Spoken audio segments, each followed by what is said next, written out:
Olá, meu nome é Isadora, eu sou aluna da disciplina de Embriologia do curso de Ciências Biológicas da URGS e hoje nós vamos falar de gametogênese masculina, que é o processo pelo qual são gerados os gametas masculinos nos espermatozoides.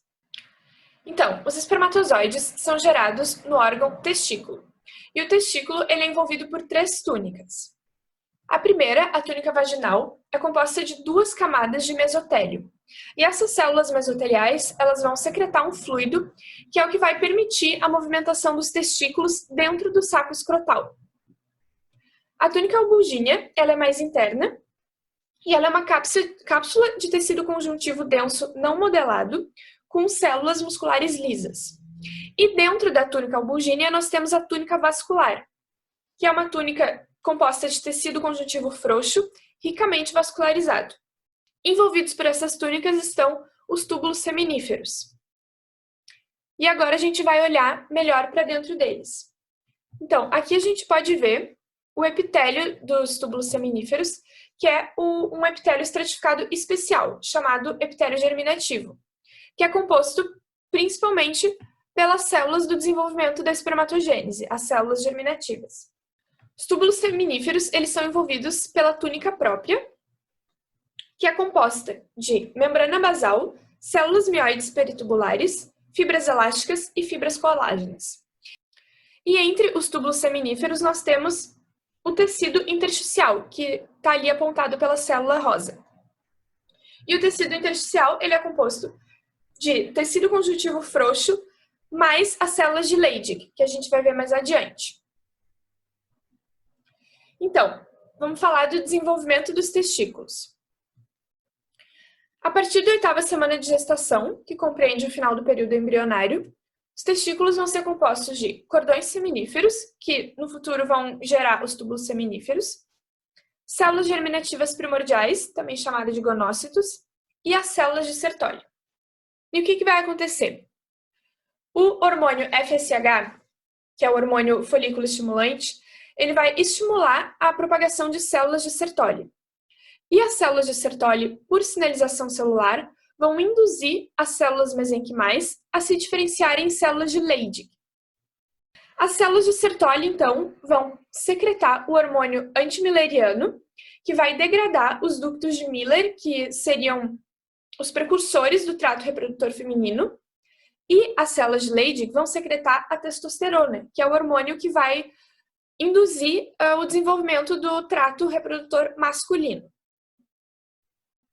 Após o parto, então, as células de Leydig vão se degenerar e as células de Sertoli vão parar de se proliferar. E elas só vão voltar a aparecer na puberdade, quando a hipófise vai secretar os hormônios LH e FSH, e o hormônio LH vai induzir a propagação de células de Leydig e o FSH as células de Sertoli. Então, novamente, as células de Leydig vão secretar a testosterona e a testosterona vai induzir a espermatogênese, que é o processo de geração dos espermatozoides que nós vamos falar mais a seguir. Agora vamos olhar um pouquinho mais fundo para cada uma dessas células que nós falamos até agora.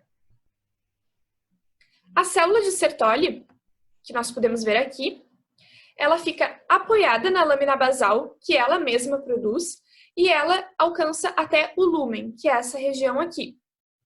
As células de Sertoli, elas vão sustentar e permitir a translocação das células germinativas no epitélio germinativo.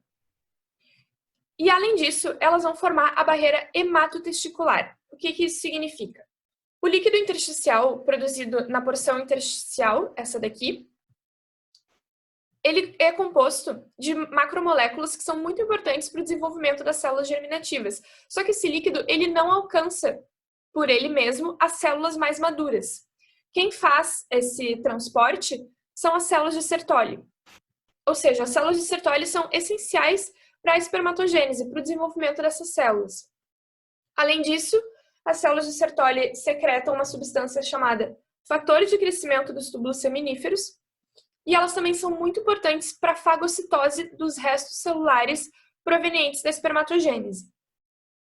Bom, então agora falando da célula de Leydig, como a gente já viu, ela secreta andrógenos, como a testosterona, e a testosterona é o hormônio que contribui para o desenvolvimento do sistema reprodutor masculino e também para as características sexuais secundárias, como alteração da voz e crescimento de pelos. E elas estão presentes aqui nessa porção. As células mioides peritubulares são miofibroblastos, ou seja, fibroblastos ricos em filamentos de actina e moléculas de miosina, e a função dessas células é comprimir os túbulos seminíferos para melhor transporte dos espermatozoides. E essas células estão ali na imagem, apontadas com a letra M. Então, agora nós vamos falar do processo de espermatogênese, que é pelo qual são gerados os gametas masculinos, os espermatozoides.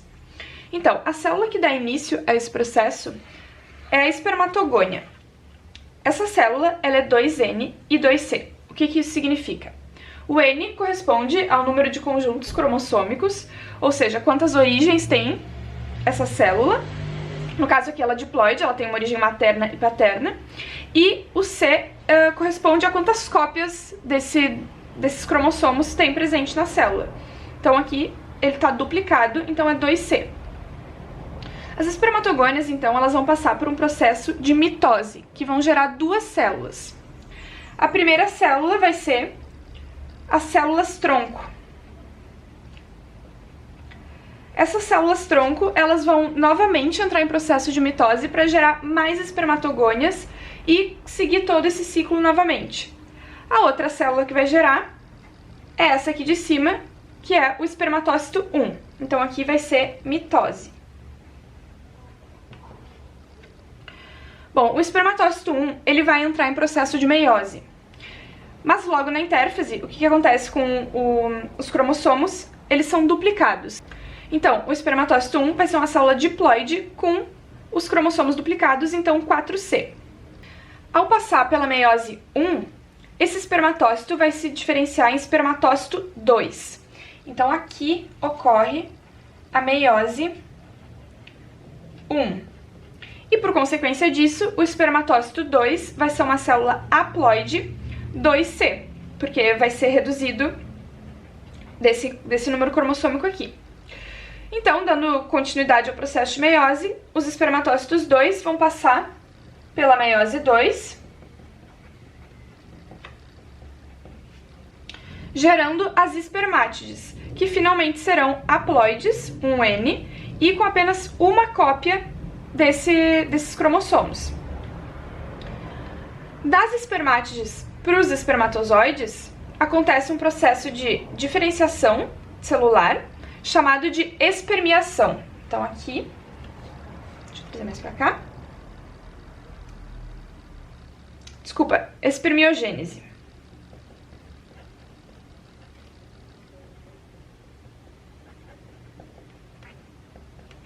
Tá? Deixa eu chamar aqui de espermiogênese. Então, aqui foi a diferenciação das espermatogônias até os espermatozoides, mas agora a gente vai ver com um pouquinho mais de detalhe o que acontece da espermátide para o espermatozoide propriamente dito. Os espermatozoides são uma célula que precisam de muita mobilidade, né? Então, ele precisa ser uma célula mais leve e mais ágil. Para isso, da espermátide para o espermatozoide, acontecem algumas mudanças na célula que facilitam essa movimentação dele. Então, a primeira vai ser a condensação e o alongamento do núcleo, que vai reduzir o volume nuclear. A segunda vai ser a formação do acrossomo, a partir do complexo de Golgi. O acrossomo vai ser uma vesícula que vai ficar nessa região aqui do espermatozoide, e que é o que vai facilitar a entrada do espermatozoide na parede do óvulo. Depois vai ter a formação da cauda do flagelo pelos centríolos. Posteriormente, o arranjo das mitocôndrias, formando a bainha mitocondrial. Isso acontece na região intermediária do flagelo, na porção intermediária do flagelo. E, por fim, o excesso de citoplasma vai ser fagocitado pelas células de Sertoli. Isso tudo vai transformar o espermatozoide numa célula mais leve e com maior mobilidade. Então, essa foi a aula sobre gametogênese masculina. Espero que tudo tenha ficado claro. Muito obrigada e até uma próxima!